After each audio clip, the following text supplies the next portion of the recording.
There's a crisis in the cosmos, and the fate of the entire universe depends on it.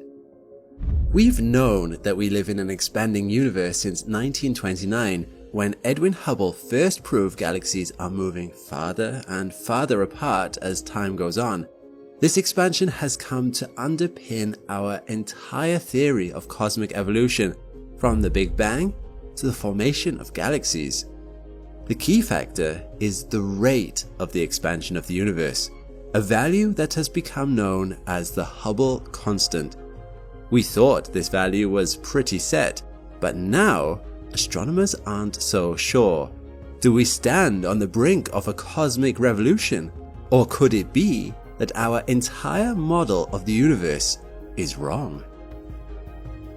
I'm Alex McColgan and you're watching Astrum.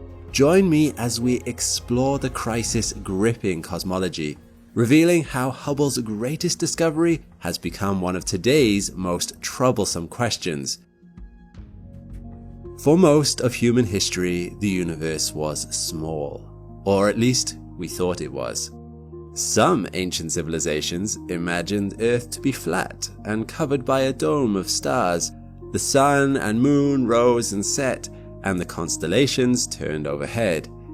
By the 2nd century, astronomers such as Claudius Ptolemy had envisioned a geocentric universe with Earth fixed at the center, and the sun, moon, planets and stars all revolving around us.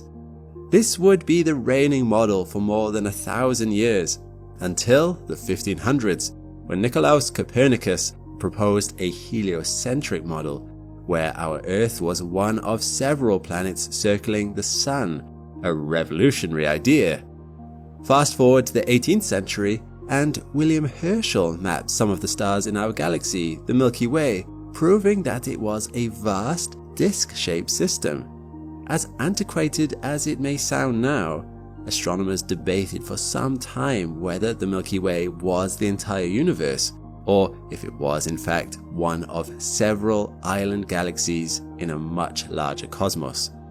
That is until 1923, when Edwin Hubble resolved the question once and for all. Peering through the 100-inch Hooker telescope at the Mount Wilson Observatory in California, the world's largest telescope at the time, Hubble was able to resolve individual stars in Andromeda, and within them found his first Cepheid variable. Using Leavitt's law, named after Henrietta Leavitt, who found more than 2,400 variable stars and discovered that they could be used to measure distances across the universe, Hubble determined that Andromeda was some 900,000 light-years from Earth, an astonishing distance. Too far away to be part of the Milky Way, this proved that another galaxy with its own stars existed outside of our own. Overnight, Hubble widened our view of the universe immeasurably. But he didn't stop there. He would go on to use Leavitt's law to identify 23 other galaxies and measure their distances, some as far away as 20 million light-years from our planet. Ultimately, Hubble concluded that millions of other galaxies must exist outside of our own, forever changing astronomy. But Hubble's next revolutionary discovery also needed the work of Vesto Slipher, an astronomer born on a farm in Indiana in 1875. He joined the Lowell Observatory in Flagstaff, Arizona in 1901, and between 1912 and 1925, he made systematic observations of more than 40 spiral galaxies. At the time, it was known that the light observed from these distant galaxies could be split into spectral components, and depending on what elements were present in the light source, different patterns would appear. If the object being observed was moving away, then those same patterns would be present, only they would be shifted towards the red end of the spectrum, what we call redshift.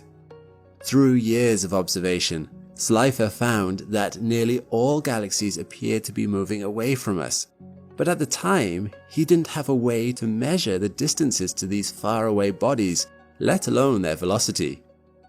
In 1927, Belgian scientist Georges Lemaitre proposed a theory that the universe was the same in all directions. and that if Einstein's theory of relativity was right, it must also be expanding. But he had no evidence to support this theory, so it was ignored for the most part. That is, until we bring Hubble back into the picture. Like most scientists at the time, Hubble was unaware of Lemaitre's theory, or of another similar one proposed a few years earlier by Soviet scientist Alexander Friedmann. Instead, from the observatory on Mount Wilson, Hubble made the same observation as Schleifer, that galaxies seemed to be moving away from us. But he noticed something that nobody else had spotted before. The farther away a galaxy was, the more redshift it appeared to have, meaning the faster it was racing away from us. And this was happening in every direction. More observations revealed that almost all galaxies appeared to be moving away from each other, and that the redshift of a galaxy was directly proportional to the distance of the galaxy from Earth. This was a major breakthrough.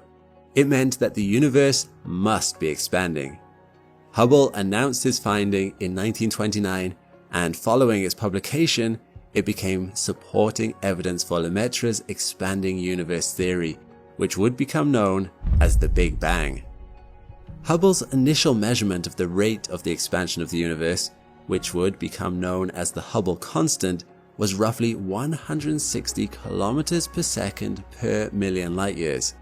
That's about 500 kilometers per second per megaparsec. However, that number was not quite accurate, and even Hubble himself worked to refine it over his career. Since then, the Hubble constant has become a fundamental value in cosmology. We've used it to establish the age and the size of the universe, and those numbers are important for many, if not all, other cosmological calculations. To narrow in on the most precise value for the Hubble constant, astronomers have used two primary methods. But something about this value isn't adding up. When you break down the universe, there's a beautiful mathematical order to it. And that goes for everything, whether you're trying to solve the Hubble constant or figuring out how much stock you need to order to maximize your business's profits. Don't get the numbers right and your model falls apart, or your business does.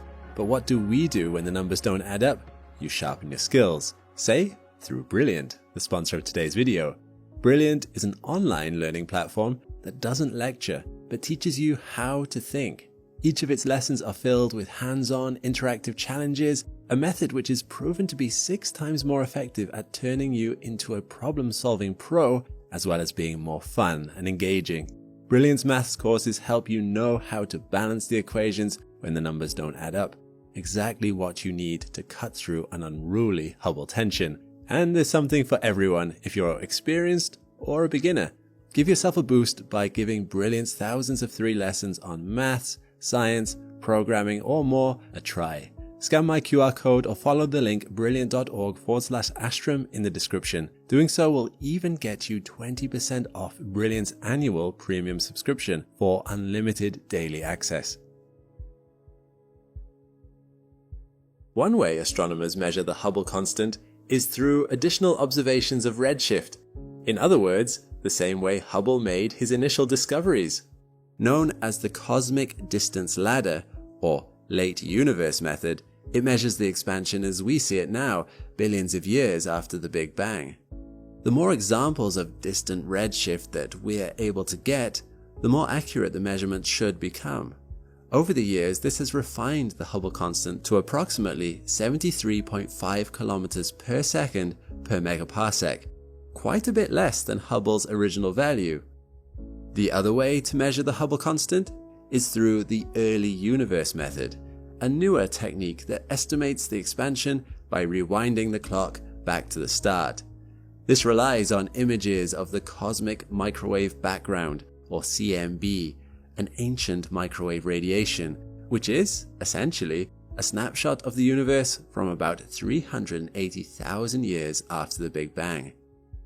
This cosmic microwave remnant had been predicted in 1948 by Ralph Alpher and Robert Herman. Arno Penzias and Robert Wilson detected its presence in the 1960s, winning the Nobel Prize for their work. But it wasn't until later that we got a detailed enough image to predict the age of the universe with precision. In 2003, the Wilkinson Microwave Anisotropy Probe, or WMAP, released an all-sky map that showed the early universe, a time before there were even any stars. You can think of it like this. Imagine you come from the scene of an explosion that has already happened. You see fragments strewn all over the place, and you can't make out what the original object used to look like. But then someone hands you a snapshot of just after the explosion began. I bet now you could trace each piece back where it belonged in the original image. This is similar to how astronomers use the cosmic microwave radiation to trace our present universe back to just after the Big Bang. Most recently, in 2013, the European Space Agency's Planck cosmology probe was able to capture an even more detailed all-sky image of the background radiation, showing subtle fluctuations in temperature that would eventually ripple out to create dark matter webs, forming clusters of galaxies and voids across the universe. When astronomers take the image of the CMB and fast forward it to the present day, it's like pressing play on the video of the explosion. They get a predicted Hubble constant of about 67.4 kilometers per second per megaparsec. But you might notice this value is considerably smaller than the Hubble constant we've observed through redshift, which is a problem. I really can't stress enough how the expansion of the universe has become a pillar of our standard model of cosmology. The Hubble constant ties into our most fundamental physics, from Einstein's theory of general relativity to the idea that the universe evolved from a dense, hot, early state known as the Big Bang. Otherwise known as the lambda-cold dark matter model, it emerged in the late 1990s and has seemed to work beautifully ever since.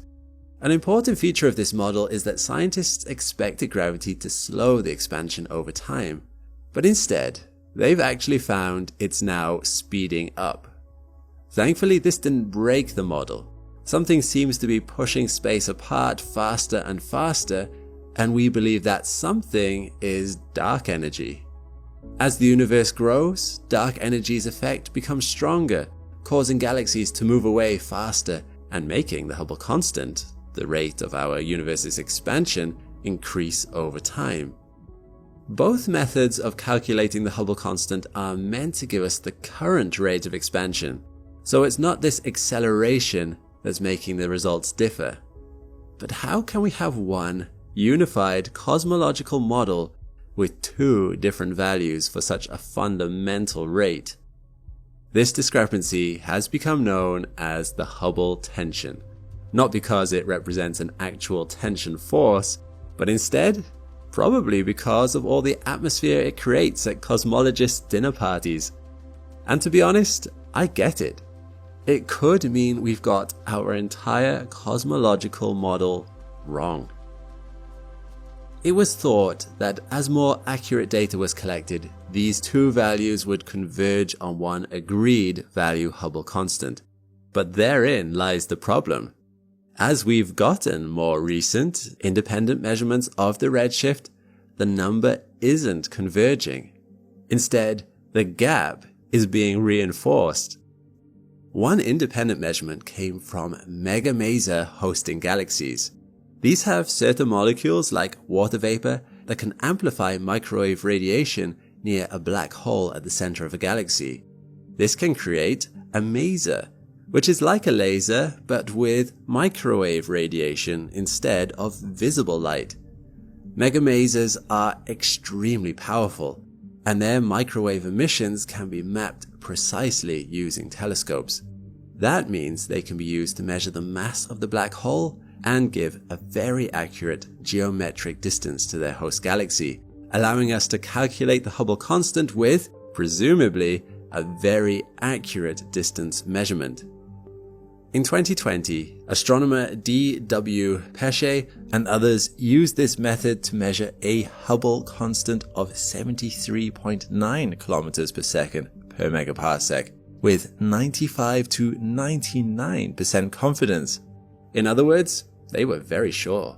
And in late 2024, another investigation by Daniel Skolnick, Adam G. Rees, and others resulted in a similarly shocking value. They used data from the Dark Energy Spectroscopic Instrument to study 12 different Type 1a supernovae that were dotted across the Coma Galaxy cluster around 320 million light-years away. What they found was a Hubble constant of 76.5 kilometers per second per megaparsec. Most recently, in 2025, researchers from the Inter-University Center for Astronomy and Astrophysics in India used mirror variable stars in our galaxy as anchors to measure the distance of mirror variables in faraway galaxies, a similar method to the original way of using Cepheid variables. They found a Hubble constant value of 73 kilometers per second per megaparsec. All of these measurements roughly agree, but fall far outside of the error range of the Planck measurements based on the CMB radiation. So something seems to be missing from our understanding of the universe. Astronomers, including 2 who worked on the DESI investigation, have been ringing the alarm bells. The paper's lead author, Skolnick, a professor of physics at Duke University, said, "Our model of cosmology might be broken," and noted that the Hubble tension is feeling more like a Hubble crisis. Without resolution, the model we use to interpret the universe rests on shaky grounds. Everything from when galaxies formed to how clusters evolve, and even predictions of the cosmic future, hang in the balance. If the Hubble constant turns out to be the lower value calculated from background microwave radiation, then we live in a 13.8 billion year old universe that will likely go on expanding forever, a steady, predictable future with constant dark energy. But if the Hubble constant is the higher value observed from redshift, then our universe may be expanding faster than the current model predicts, and things may be weirder than we thought. If that were the case, then our universe may be younger, something like 12 to 13 billion years old. And it may mean that we're missing something fundamental in our understanding of the early universe, dark energy, or relativity. Some scientists have proposed that radical adjustments may be needed to reconcile the Hubble tension.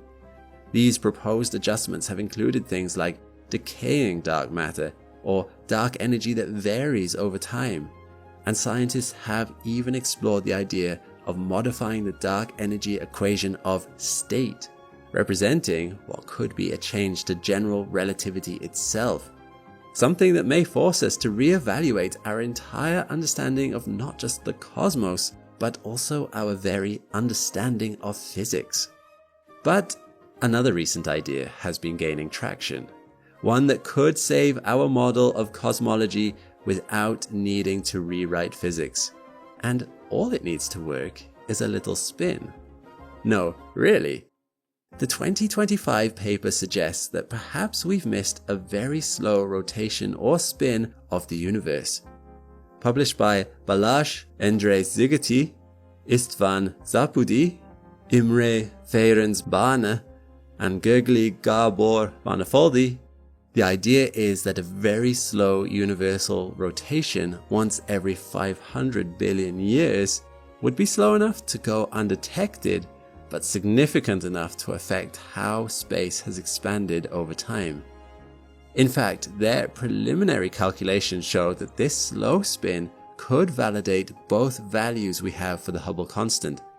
When spin is introduced into the model, it predicts an early universe with a lower rate of expansion, like we get from the CMB calculations, and it also predicts a present universe with the higher rate of expansion, like we get from redshift measurements. These are exciting initial results. Zapudi, one of the idea's authors from the University of Hawaii, paraphrased the Greek philosopher Heraclitus of Ephesus when explaining the hypothesis, who said panta rei, meaning everything moves. And indeed, with how promising the initial results are, it may be true, entire universe and all. Though the authors were clear that this is just a preliminary calculation focused only on the Hubble constant. The next step towards solidifying this idea will be more complex models and simulations to check the hypothesis against other observations. I believe this idea is a reminder that there's still a lot to learn about our universe, but it's far too soon to think about throwing out our entire model of cosmic evolution, especially when we may be just on the brink of understanding the missing piece. And even if we can keep our cosmological model, it would still mean a new rotating variant of it, one where cosmic parameters and values shift to accommodate our new reality. And this idea has one other major perk. It doesn't violate any known laws of physics. Besides, I quite like the idea that not only is our planet spinning and our solar system rotating, but so too are the Milky Way galaxy and our entire universe. Thanks for watching. If you've been enjoying Astrum's videos and want to help keep this channel thriving, I want to ask you to take less than a minute to check out the Astrum Patreon. It's not just ad-free videos, but it's a way to make Astrum's videos less reliant on sponsors and algorithms. The link is below. Your membership directly helps ensure that future videos can stay independent, high quality, and consistent, created for curiosity, not clicks. Thanks so much for considering it. I'll see you next time.